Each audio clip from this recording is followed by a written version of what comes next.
નમસ્કાર દર્શક મિત્રો, @ગુજરાતમાં આપનું સ્વાગત છે। દ્વારકા નગરી ગુજરાતના ઇતિહાસ અને સંસ્કૃતિનો એક ખૂબ જ મહત્વપૂર્ણ ભાગ છે। પૌરાણિક કથાઓ અને મહાકાવ્યો અનુસાર આ પ્રાચીન નગર ભગવાન શ્રી કૃષ્ણ દ્વારા વસાવવામાં આવ્યું હતું અને તે એક સમયે ખૂબ જ સમૃદ્ધ અને ભવ્ય હતું।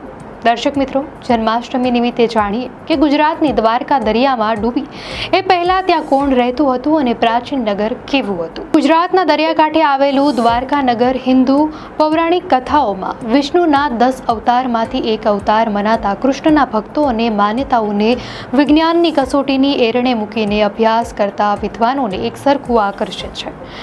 મહાભારત કાળની કૃષ્ણની દ્વારિકા કઈ હતી, તેનું સ્વરૂપ કેવું હતું, એમાં કોણ રહેતું હતું અને તેમનું જીવન કેવું હતું, તેનું પ્રમાણ આધારિત પુષ્ટિ કરવા માટે આર્કિયોલોજિસ્ટ દ્વારા શહેરમાં ઉત્ખનન તથા મરીન આર્કિયોલોજિસ્ટ મરજીવાઓને દ્વારકાના દરિયામાં ઉતારીને તેના તળિયેથી વિવિધ અવશેષોને મેળવીને સંશોધન કરી રહ્યા છે।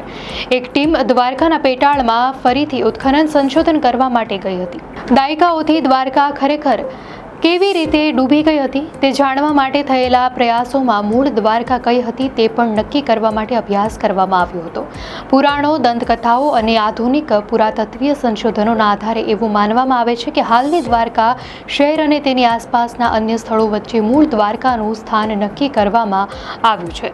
આ ચર્ચા ખાસ કરીને મૂળ દ્વારકા, બેટ દ્વારકા, દ્વારકા અને જગત મંદિરના સ્થળોને કેન્દ્રમાં રાખીને થાય છે।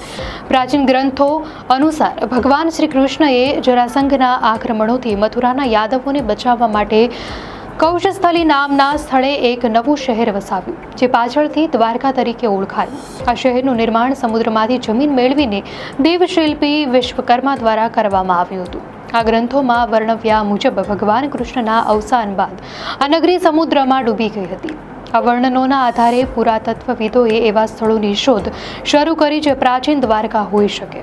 આધુનિક પુરાતત્વવિદો, ખાસ કરીને ડોક્ટર S.R. રાવના નેતૃત્વ હેઠળ 1980 અને 1990ના દાયકામાં દ્વારકાના દરિયા કિનારે અને બેટ દ્વારકા પાસે પાણીની અંદર પુરાતત્વીય ઉત્ખનન કર્યું। બેટ દ્વારકા ખાતે થયેલા ઉત્ખનનમાં પ્રોટો ઐતિહાસિક અને ઐતિહાસિક સમયગાળાના પુરાવા મળ્યા છે। ડોક્ટર રાવની ટીમે દ્વારકા શહેર નજીક અરબી સમુદ્રમાં ડૂબેલા એક પ્રાચીન શહેરના અવશેષો શોધી કાઢ્યા।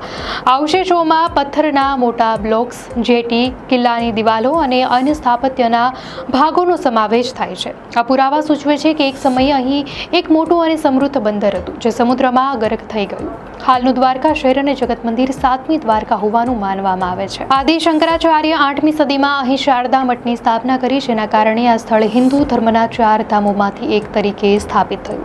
આ મંદિર હાલના સ્થળે જ્યાં ભગવાન કૃષ્ણનો મહેલ હતો તેના પર બનાવવામાં આવ્યું હોવાનું માનવામાં આવે છે।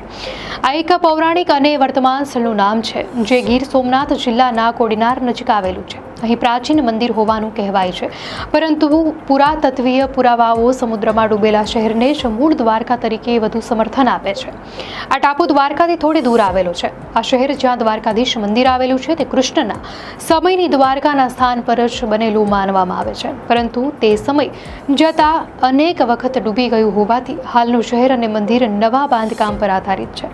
આ મંદિર દ્વારકાનું મુખ્ય આકર્ષણ છે અને તે ભગવાન શ્રી કૃષ્ણના પ્રપૌત્ર અર્જુનાથ દ્વારા બનાવવામાં આવ્યું હોવાનું મનાય છે, જે બાદમાં ઘણીવાર જીર્ણોદ્ધાર પામ્યું છે। ટૂંકમાં પુરાતત્વીય સંશોધનો અને દરિયામાં મળેલા અવશેષોના આધારે એવું નક્કી થયું છે કે મૂળ દ્વારકાનું પ્રાચીન નગર હાલના દ્વારકા શહેરના દરિયા કિનારાથી થોડી દૂર સમુદ્રમાં ડૂબેલું છે।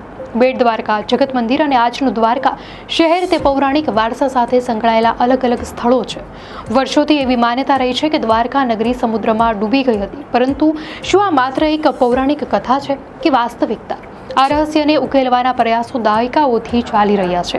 સુપ્રસિદ્ધ પુરાતત્વવિદ પ્રોફેસર S.R. રાવે આ સંશોધનોને નવી દિશા આપી। તેમણે તેમના પુસ્તક મરીન આર્કિયોલોજી ઓફ ઇન્ડિયામાં 1963ના ઉત્ખનનનો ઉલ્લેખ કરતા જણાવ્યું છે કે તે સ્થળ મહાભારત કાળની દ્વારકા હોવાનો સંકેત આપે છે। આ સંશોધનોનો નવો યુગ 1981માં મરીન આર્કિયોલોજી સેન્ટરની સ્થાપના પછી શરૂ થયો। 1983માં પહેલીવાર બેટ દ્વારકાના દરિયાના પેટાળમાં ઉત્ખનન કરવામાં આવ્યું। ત્યારબાદ 1990 સુધીમાં 9 મોટા ઉત્ખનન કરાયા।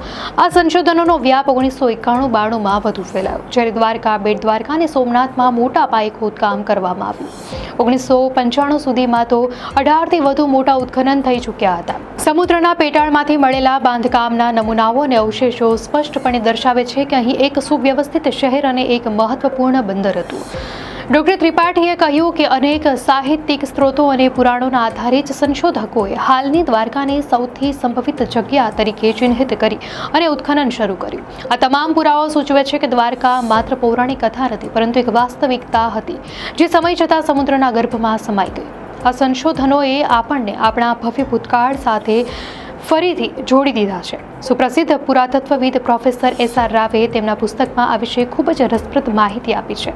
તેઓ જણાવે છે કે પ્રાચીન દ્વારકાનું બાંધકામ અત્યંત અનોખું હતું. ધોળાવીરા અને સુરકોટડા જેવી પ્રાચીન સંસ્કૃતિના સ્થળો પર જ્યાં ઘસેલા અને કુદરતી બંને પ્રકારના પથ્થરો વપરાયા હતા, ત્યાં દ્વારકામાં માત્ર ઘસીને આકાર આપવામાં આવેલા પથ્થરોથી જ દિવાલોના અવશેષો મળ્યા છે.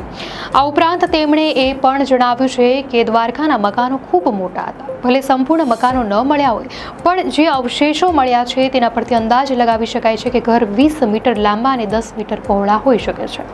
દ્વારકામાં કરવામાં આવેલા ઉત્ખનનમાં જે અવશેષો મળી આવ્યા તેના પરથી આદર્શ નગર રચનાના પણ કેટલાક સંકેતો મળે છે.